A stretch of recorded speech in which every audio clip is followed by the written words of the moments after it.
Do you want glass brick walls? Fancy an alternative coffee table? Or even need a whole house makeover? Well, Homefront is back to show you how. Fresh ideas for your home that won't break the bank.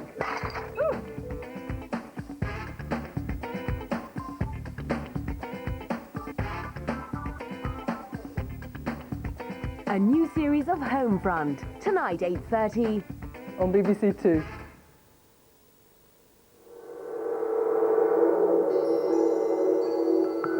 Martin Lewis will be in the Question Master's chair for Today's the Day in 35 minutes on BBC Two, after a search for some answers with Esther.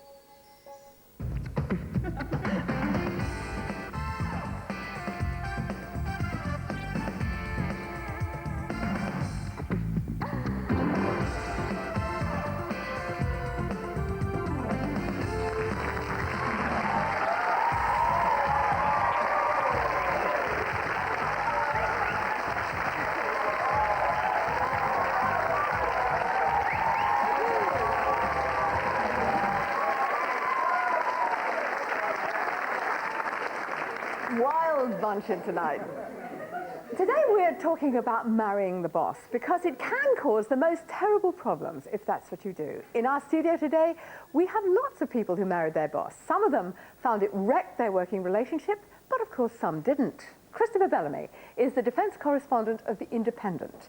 His wife Heather was his boss when they met because she was foreign manager, so she told him what to do and where to go. When did you realize, Chris, that it was more than just a working relationship you had with Heather? It started actually during the Gulf War when I was in Saudi Arabia, and I wanted a photograph sent to my local paper. A photograph of you? A photograph of me, because they wanted to do an article about me. And I phoned up my contact at the newspaper, who was Heather, the foreign manager, and I said, could you please send one of my mugshots to my parents? So she said, sure. A couple of days later, she phoned back and said, well, actually, the picture desk have run out of mugshots. But so you know that film you sent back with the RAF last week?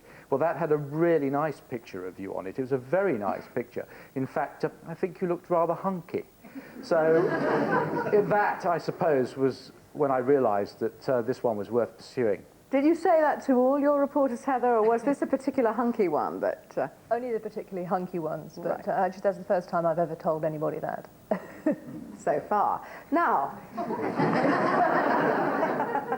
sorry, given that you realised that you were attracted to each other, did you think it would cause problems, Heather? Well, not at that point, because it was just a photograph at that point. But as things progressed? As things progressed, no, I didn't. There was a very friendly atmosphere on the paper, and we didn't tell anybody about it to start with. You didn't tell anybody about it? No. Because? Because, well, we weren't sure where it was going, and we wanted to make sure that it was going to work. So there were only a couple of people that knew about it to start with. Were you concerned that people shouldn't gossip, Chris? Was this important? I think it was, I'd never been in this sort of situation before, and like Heather said, I just wanted to see how it went. But we couldn't obviously keep it secret for very long, could we? Not really. What happened when they found out? Well, it became broader knowledge, and then at the time, well, I'm still known as the Colonel because of my job at the newspaper, and we had an absolutely splendid New Zealand gentleman who worked with us in those days, who was not renowned for his tact. And one day he bawled across the floor of the Foreign Department, "Heather, I hear you're bonking the Colonel." Absolutely splendid. You'll make a splendid Colonel's lady of the barracks. So from then, of course, it was not a secret. I can see that it might not have been, yes. Heather, did you keep your job? I did keep my job, yes. And you got married? And we got married. Do you still have that job? No, I left about 2 years ago. Because? Well, for a number of reasons, but Chris used to work on the first floor and I used to work on the third floor, and during the day we didn't really see each other. And then the newspaper moved premises, and we found ourselves working in a large newsroom. And not only that, but he then moved into my department. He was actually in another department before. And then it got worse because we ended up sitting next to each other. And I just thought that was probably a little bit too much of a good thing. So Why did you feel this? I just felt that we were constantly with each other, and that when we got home, we would either take the problems of work home with us, or we just didn't have enough to say to each other because we were doing the same things all the time. So it definitely wasn't good for the relationship. I would have thought also there might be problems with colleagues, Chris, that they might think that Heather would favour you once you got married, or give you the plum jobs, or... I don't think that ever happened, although I think we had to be extra careful to over-insure, if you like, to ensure that nobody would suspect or think that there might be favouritism. So when Heather would make the arrangements for me to go on an assignment, we had to be doubly sure that everything was done by the book. You sent him to Bosnia quite soon after you got married, is that right? I did. I sent him to Bosnia many times, and I also sent him to Chechnya, which was far worse for me because the situation there was a lot more dangerous, I felt. There was no support system for him there. And it was the middle of winter, and it was just very, very grim there. And Wasn't there a temptation to send him somewhere peaceful like the Isle of Wight instead? I'd have loved to. He probably wouldn't have been happy with the Isle of Wight, though. But seriously, wasn't it difficult for you sending him? It was very difficult. But, you know, that was his job, and it was my job to send him there. So I didn't really have a choice. I mean, the good thing for me was that I was on the other end of the phone, and at least I always knew where he was. I could keep tabs on him. That's true. So, now you are working separately. We are. Right. What would happen if by chance life brought you together again and you had to sit looking at each other across the desk? Would this be a problem? Chris? I think the only circumstances in which that would be likely to happen is if we perhaps ran our own business together or something like that, rather than as employees of another larger company. And I think that would be a quite different ball game. I'm sure we've got people here who can tell us about that. We have indeed. That sort of thing happened to you, didn't it? That you worked for your husband in a small concern at first. Yes, very much so. And we worked very happily together, actually, 24 hours a day. You didn't For 6 mind looking years. at his eyes? No, not at all. No, we got on very well. The problems really arose when the organisation expanded. And I think I left that job because I did feel there was resentment from the other staff at the group decisions that we were taking. No one can be closer to the boss than his wife. We did take problems home. We did discuss them over dinner, or you're lying in bed and you're talking about the problems of the day. And I think, with the benefit of hindsight, I can understand the resentment. At the time, I actually just felt it and was very hurt by it.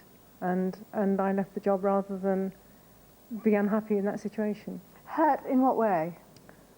I felt pushed out. I felt that people were niggling at me and resenting me as a person because of the relationship that I had with the boss, because we were presenting a very united front, I think, because we had thrashed out a lot of the problems privately. So they felt this wasn't fair, that you got his ear. They were jealous of you? I suspect, to a certain extent, that they felt that their opinions didn't carry as much weight as my opinions, because I got in first, I suppose. Seems a shame in a sense, if you work so well together. It does seem a shame, and as I say, at the time, it was a very hard decision for me. It's something that actually upset me. Looking back on it now, I think it's been very good for us, and I now run my own business. So I'm a boss myself now, and that would never have happened. Would you take him on? Not in maternity wear, no. I see. Tell us about you. Now, you two are married now. That's right. Yes. So, who was the boss when you got married? I was the boss, yes. How it started, so I was working at the company. I've been there for 4 or 5 years. At that time, Camilla had been working temporary at various places, and I'd seen her about for a little while, and Fancied her? yeah, you could say that, yeah. Yeah. And I sort of spent most of the time trying to think of corny chat-up lines, and I managed to hear through a work colleague that she was actually seeing someone else at the time, and that he actually played in the band, and I sort of said that I used to play in a band, and sort of went on from there. Oh, that was subtle. We had something in common, yeah, that's right. Right. And she fell for it. You fell Yeah. for it? I did. Right. So you fell for each other? We did. And Gary sort of said to me one day, would we like to go to the pub for a drink? And one day led to another. And then one day he said to me, oh, we haven't got enough time at lunchtime, so should we go out one evening? Meanwhile, with my other boyfriend, I sort of put it on hold for a while and said, oh, let's have a break. And we got together, and I split up with my other boyfriend. Okay, so when you got together, did you tell people in the office that you were an item? No. I mean, I think everyone sort of knew, but we played a pretty coy game, really, sort of cat and mouse. There was a lot of elbow nudging and things like that, and we'd walk in.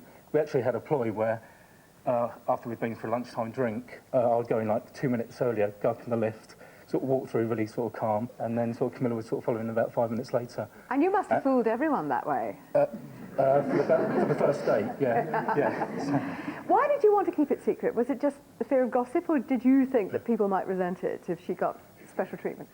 I think it was a bit of a game, really, at first. Right. I think I work in a very open plan office, and there's a lot of scope for tittle-tattle, you know, And did people mind?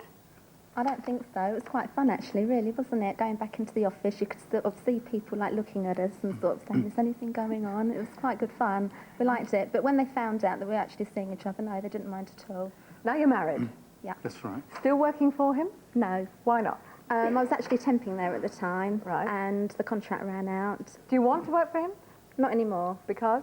I don't think if you're living with one another day in, day out, you've got nothing to talk about at the end of the day, basically. I just couldn't live with him and see him every day as well during the day. It's just too much, I think. And yet he wasn't boring when you weren't married to him. Isn't it funny what marriage does? Would you like her to come and work for you again? I would, yeah. I mean, I don't get the photocopying done anymore, so... No, don't mean that at all. Fine, we know where we are. Now let me talk to Jenny Blanc, because Jenny Blanc was in partnership with one of the nation's most famous chefs, Raymond Blanc, who has achieved a unique reputation. Now, you were married to him at the time that he was working so very hard, establishing his name, is that right? Yes, that's right, yes. Now, what effect did that have on your marriage, the fact that you and he were working in the same business so hard? Well, at the end of the day, it really destroyed our marriage, I think. We became very, very good business partners, but not very good marriage partners. Now, can you work out why that was? We had no time. It was work all the time. We were with each other all day. We never switched off. The very nature of the business was all consuming and very pressurized. And he is a workaholic, isn't he? He wouldn't like me to say that now. He tries not to be, but he is. And yes. certainly at that time, I assume you both were. Yes. I mean, well, obviously we got married. There was no intention of us working together, and because of his ambition, then I worked with him. And my nature is that I can't do anything unless I'm doing it really well. So we were both workaholics, really, at the end of the day. And we had a family. And the stress was enormous. Yeah. We never got away from work. And because it was a very highly pressurized type of business, you'd probably be shouting at each other during the day. And then to walk away at the end of it and remember you are married, and for a reason other than work, became very difficult. Looking back, what would you do differently? I wouldn't have agreed to be his partner. I would have stayed his wife rather than his partner. And yet the work must have given you a great deal of satisfaction. It did, and it's made me very happy now, and I'm very fulfilled and happy in what I'm doing. So I don't look back and regret having done it, but there was a point in time when we had to make decisions of whether to... I felt I couldn't be a successful wife and mother and a successful business partner. I'm quite interested because so far in all the stories we've heard, it's the woman, if you like, who has changed the job, left the job, decided not to carry on because perhaps they fear that if they don't do that, the marriage might be put under threat by the pressures at work. Yes, just coming up here. I'd just like to say that I run a pub with my husband. We own a pub, and we live and work together. We've done it for 8 years, married for 3 years. And I don't know why you're boring with your husband if you're living and working together. We're not bored at all. We still find time to be together. We work as a team. And if you can't get that as a married couple, then they're right in separating. But as far as I'm concerned... Who's the boss in your relationship? We both are. Maybe that makes a difference. Well, then they don't get it right. I mean, we have so far. A lot of people are envious. But as far as I'm concerned, if you both work together as a team, the marriage works as a team and the job as a team, and you spend time separately together, and nothing should go wrong. I've done it for 8 years now, and nothing's gone wrong in it, and we're quite happy, very happy. But if you're in a situation where you worked for him, and there were lots of other people who worked for him, don't you think they might resent the fact that you were married, that you were closer, and therefore they might fear that you had an unfair advantage? No, I don't think so. It's entirely up to the person that either you get married to or the person that you are with, and the people that you work with. The people that I have working for us understand the way we are. If they don't, then they can leave the situation. You shouldn't leave what you've built up together over the years. What do you think? Yes. Why? I'm just wondering why that lady finds a very different sort of working relationship. That's completely different. That's a completely different example. What she's got there, they're a working partnership. They run a pub. Now, these other ladies and gentlemen got married to the boss. Now, that's an explosive situation, because the thing about it is not only between both of them, but their staff. People usually resent it. People think of favoritism. All kinds of things happen. And that's different. They're just running a pub together. Now, when these people got married, they're not running a business together. One got married to the other. And I tell you what, a lot of women marry bosses because of the power. It's not only love, but that power. It gives love a surge, you know, to be married to the boss. I can tell that girl who comes in late every morning, out, you know, and so on, and the staff begin to feel it. And usually what they've got to do is to go somewhere else. That's the problem. Right, power.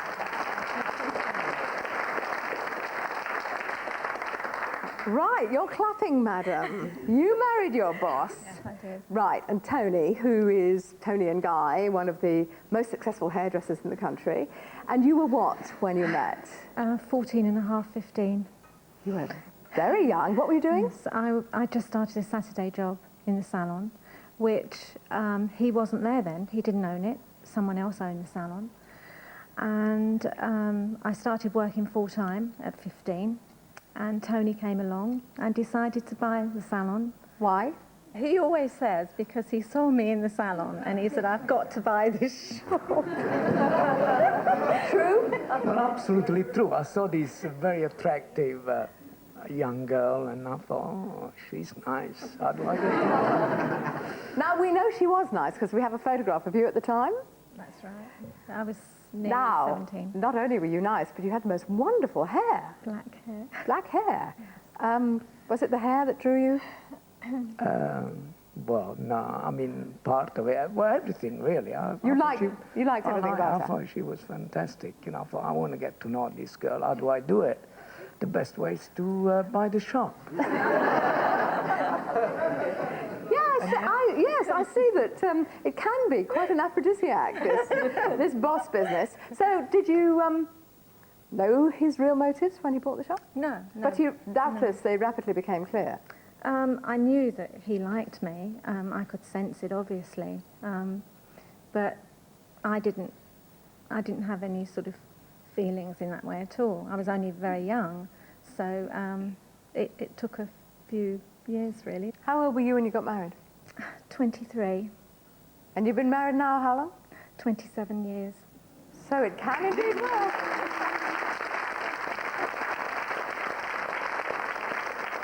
Okay, when you got married to him, did you carry on working for him? I did up until I had my first child. Was it a problem when you were working for him at all? No, none whatsoever, none. I absolutely loved it, and I'm working back with him now, and I love it. And there's no concerns among the other staff? They don't worry that she's your favourite? Not at all, actually. They love it. They love it, yeah. Because I stick up for them. I see. So you take their part against him sometimes? I wouldn't say that I'd take the part against him. There's ways and means, and I think a woman can always get what she wants from a man if she does it in the right way. Let me ask you, Paula, because you are an expert in these personnel matters. Sometimes it seems to work, sometimes it doesn't. What's the difference? I've been reflecting, and tonight's have been some very interesting stories. And I think the main thing is how much effort people invest in work. So that if I think of a very busy organisation, I've worked for a manufacturing group, for example, in that people, by and large, did not socialise. They worked, they had a vision, they were selling goods, they had a competitor, and so they didn't socialise. So the one or two relationships were rare and very discreet, and would have been resented if, for example, one had been in personnel and one somewhere else. Because the worst thing you can do in an organisation is have the risk of confidentiality being breached. Right. And the bitterness that I have seen from the colleagues of people, particularly when it's a direct reporting relationship. And that's where I get When someone called is in. someone's boss Yeah. directly, it can And there are get other people. very, very bitter. Why? Small teams, they come to me in personnel and they say, what are we going to do? We are not prejudiced in any way, shape or form. The boss is not treating this person any better, but everybody says they are. And it's a bitterness that is endless, because if you talk to the individual, no problem, love you both, trust you both, nothing's going to go wrong. But the rumours start and they get worse. And again, particularly if one's in personnel or finance and the other's somewhere else, so that people then start saying, funny, you know, he's allowed to do that, he isn't. Let's meet Julian and Davy. Now, how did you meet, first of all? Julian? Well, we met directly through work. In fact, Davy was working for me, or has been working for the company for about 4 years. And I interviewed Davy 4 years ago, approximately. It never occurred to me that this would be the person that I would marry. So, Davy, how did it happen? When did one thing become another? Very slowly. I mean, I agree with Julian. I didn't sort of meet him and think, wow, this is it, this is him. I mean, I was in another relationship at the time. He was in other relationships as well. And it wasn't until I sort of took 6 months out of the job for various reasons. And it wasn't until, up until then, he was just always my boss. And I think I just kept him on that level. And I didn't even look at him in any other way at all. And it was only when I stopped working and we started becoming friends, and that's when the relationship developed. And I suddenly thought, wow, this guy really, you know, he talks a lot of sense. I respected his mind, which was very important to me. And I got on very well with him. And it was something that kind of developed very, very slowly, when you sort of, he wouldn't be in the office one day and you'd miss him. And that was that kind of thing that you'd catch you by surprise. Wasn't there really. a trip to Leeds that made a difference? Do you want me to elaborate on that? Go on. I felt very much like Davy. This was just a good working professional relationship. We worked very closely. Davy, I'm her biggest fan. She's got a great brain. We work very well together. It's very rare that you find someone with a strategic and a creative brain wrapped up in one person. So you fell for her brain? Yes, initially. The crux of the matter was, for me, Davy came back to work, and we were on a business trip up to Leeds, which was going to last the day. We were coming back from Leeds. I was catching the last train back. Davy was going to catch the earlier train back. And there was a freak, not like Bosnia and Heather and Chris, but there was a freak snowstorm in Leeds, and the whole thing just came to a grinding halt. I'd booked us into a hotel, 2 separate rooms, I hasten to add. Of course. And by the time we got to the hotel, it was a disaster area. There were people camping out on the floor. And they said to us, well, would you mind sharing a room? So I was fine, relaxed about that. Davy said she was relaxed about it. We ended up sharing a bed. We were like an old married couple. Nothing happened. Nothing happened. Well, I mean, we've kissed each other goodnight. He was only interested in your brain anyway. Well, absolutely. But the one vision the next morning was Davy going to the bathroom, and I thought, wow, I'm really missing out here. That's when the relationship really started forming on a more personal and emotional level for me. So then, after you'd been snowed in together, one thing led to another. Did you tell people in the office what was happening? Were they aware? The office it's small and it's all girls. And if anyone's ever worked in an all-female environment, I'm the only male there, they will know that everything gets very earthy very quickly, and it's all very basic. It's very difficult trying to keep a secret in that environment. But we tried. But I think we were successful. I don't know. You'd have to ask them. Why did you want to, David? I felt awkward, I guess, that I was still very much aware, even though we developed a much more personal relationship at that point, and he was very much my friend more than my boss. I still saw him as the boss, not just my boss, the boss, so everybody else's boss as well. And I felt a bit awkward. I didn't want it to be, I was very concerned thinking, well, what's going to happen if this doesn't work out? Am I You'd gonna lose your my job as well as losing the relationship. Or, you know, what is it going to reflect badly on me? And if everybody else knows, I just didn't want anybody to know, just in case something went wrong. I just wanted to kind of protect myself, I guess, in that way. You're now married. 4 weeks to the day. 4 weeks. Congratulations.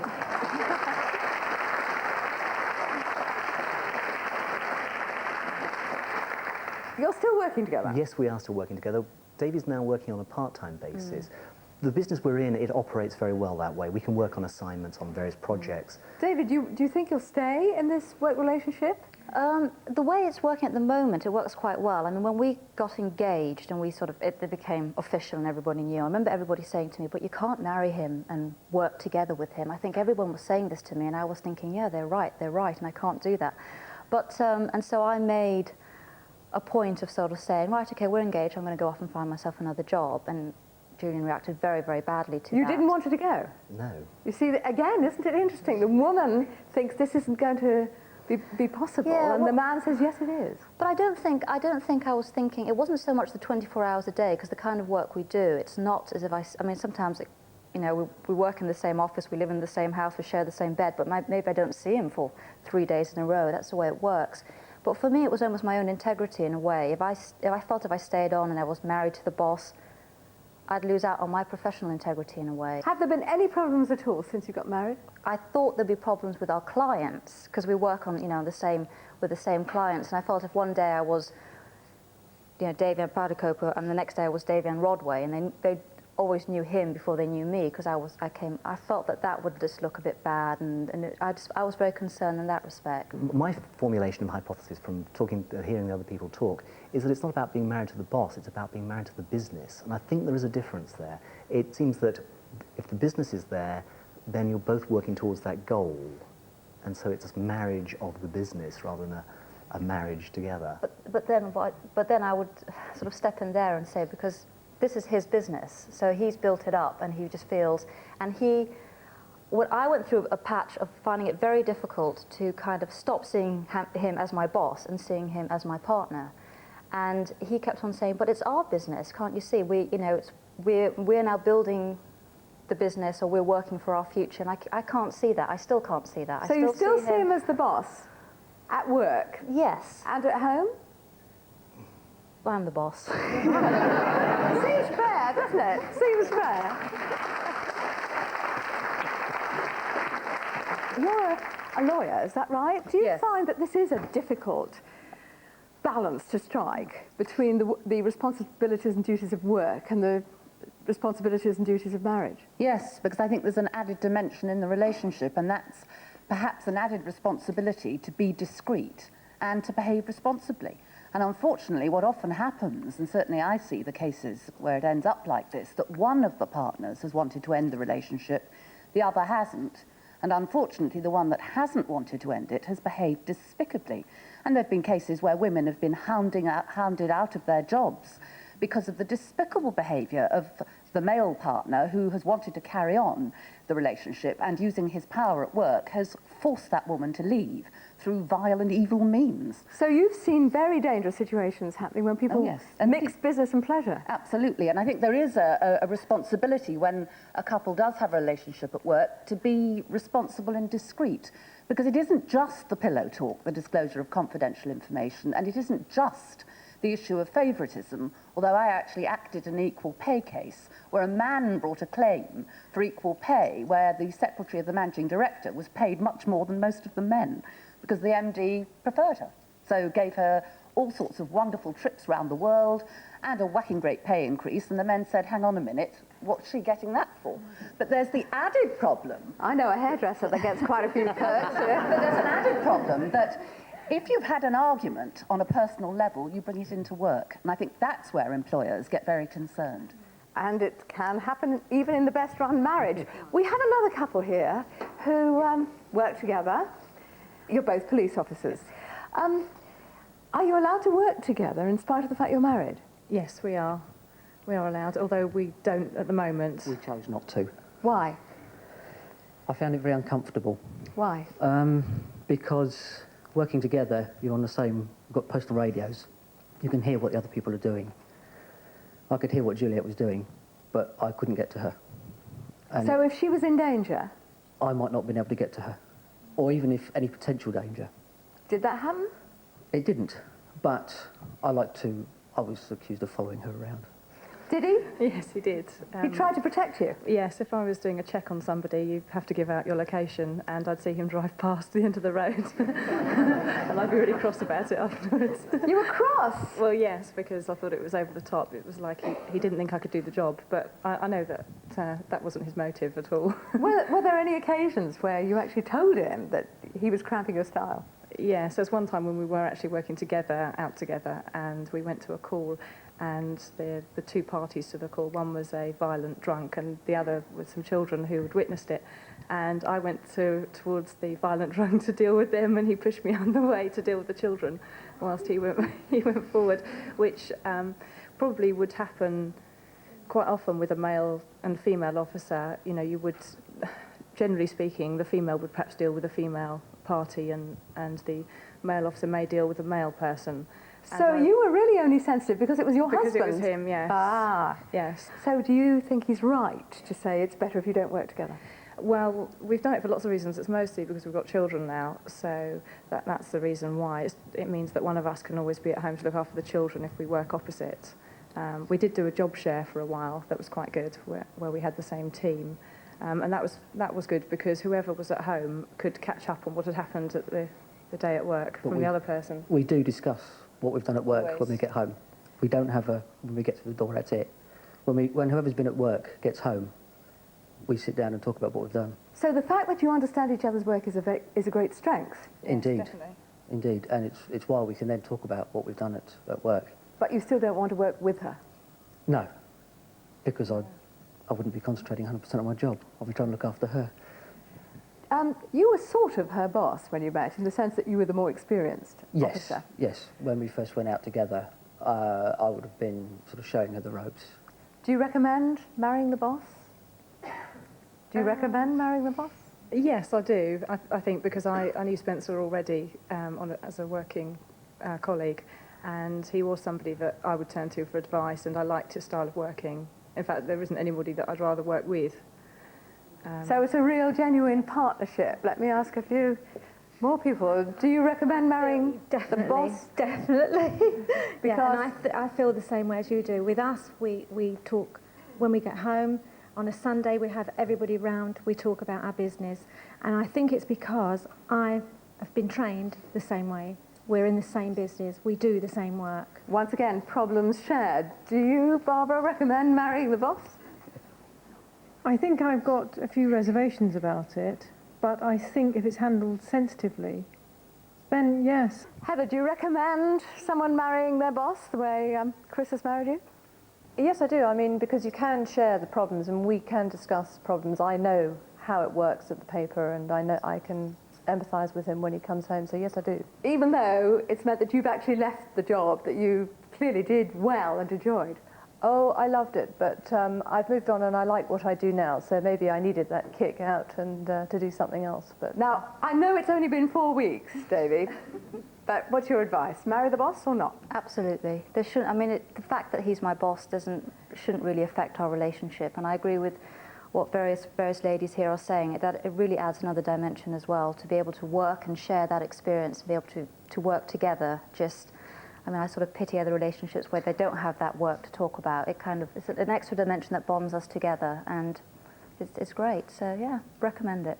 Well, clearly it's a difficult relationship, a sensitive relationship, but it's a real partnership, and when it works, it certainly works. Thanks to all the contributors who've told us about your experiences. Thank you at home for joining us. Until next time, from us all, goodbye. What would you do to stay thin? The subject discussed by Kay Adams tomorrow at 5 to 5 on BBC Two. And of course, Kiroy will be along tomorrow on BBC One with more chats starting at 10 to 10.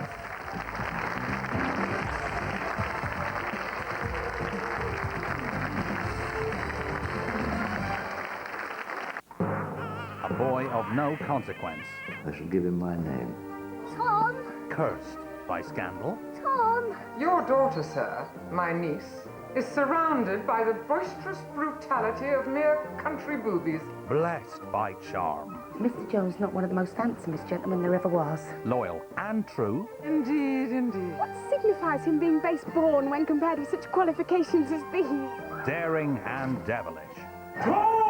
You rascal! And what can be more innocent than the indulgence of a healthy appetite? I recommend the birch, sir. He stole their hearts. Molly. Tom. Miss Weston. Mr. Jones. And fought his fate.